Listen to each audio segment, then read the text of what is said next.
So hello guys, magandang hapon po ulit sa inyo. Muli po nagbabalik si Apo Cristo guys. Nandito pa rin po tayo sa lugar ng Apitong guys. Ito po yung pasyente ko yung nakaraan. Ito pa rin po yun. Ito yung nahuli natin, isang mantigas na bayaran ng mangkukulam. Nilagyan po siya ng tubig guys sa kanyang tiyan.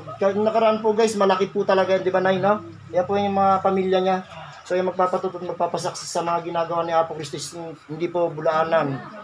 Kaya po yung mga nagbabasher dyan, so kung wala pa kayong magawang matino, so mag-isip na lang po kayo na mas mainam na makakatulong kayo sa kapwa nyo, hindi po yung pambabash. Kasi kayong mga nagbabas, naniniwala ko kayong mga isa sa mga kukulam, nakabo ng kadiliman.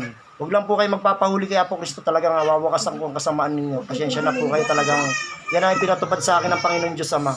Dati mapagpatawad po ako, pero ngayon, sobra. So guys, ayan po oh.